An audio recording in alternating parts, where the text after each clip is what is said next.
I did try to reach out to your office 3 times to meet to discuss this and was not met with a meeting, so I just want to put that on the record. That request was tied to timeshare. Originally, the request was tied to timeshare. That's not Thirdly, if I can articulated finish, I'll anywhere let you in there. finish. I am asking very specifically about why that would impact the aesthetic for our neighbors there. I just think these are invalid points that I wish we could have talked about a week ago, a month ago, a year ago. I have not had the pleasure of meeting you one time on this project.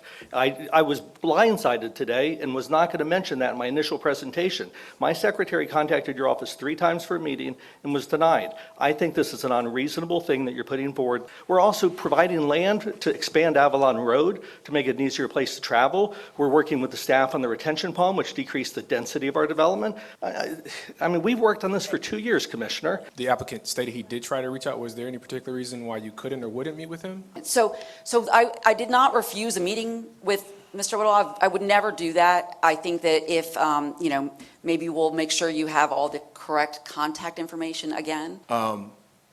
Mr. Woodall either had the wrong phone number or email, could not meet with you or your staff. Well, I don't know if he listen, it was, first of all, it was January, I think. Maybe February. We did reach out 3 times. We Well, know and your I was phone gonna number, say, I mean, you understand- 836-7350. And- We did call, we did try to set up a meeting several times. I had her call 3 times. We documented it for this point alone. We didn't get a return phone call. We didn't get a meeting. She called 3 times trying to set up a meeting because I didn't want to be in this position today.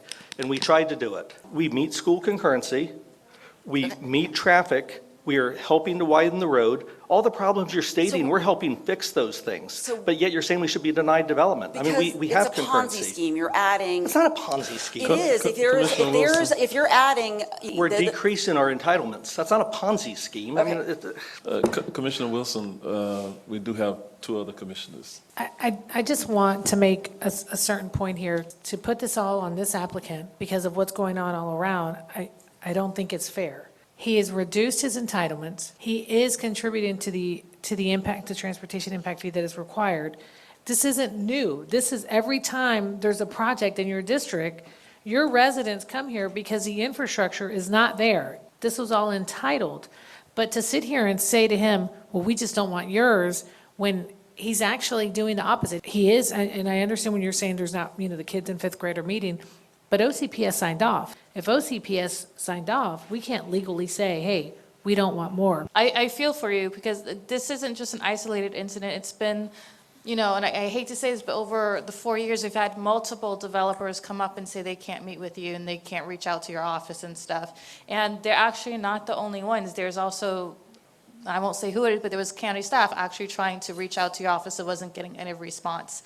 So it's just been an ongoing thing, and it's not fair to put all of this pressure on them and saying, these restrictions, and then they've tried to work with you, tried to meet with you, and we can't keep having these issues with developers coming in and being frustrated because they can't meet with the commissioner. I meet with people who I may not like and try to work with them, I try not to not like people, but, there are some out there. But, we have to work with people and try to meet in the middle, and they're reducing the trips and reducing the school. I mean, it's just a little bit, frustrating to see this happening, and it happens over and over again. And if you want the board to be on your side, you have to do your part. I don't think this is about my scheduling practices. I would love to provide you my calendar so you can see how many different meetings I take with a wide variety of people, including residents from your district. And I think it's really important to know that accessibility and transparency has always been something that I hang my hat on. So I think that's very unfair, and it seems to me that this feels a little bit like sprawl your direction, not okay, sprawl my direction, okay. So I'm going to pretend. I'm going to pretend that we are maybe just focusing on this case for a second and whatever else is going on there. Commissioner Wilson.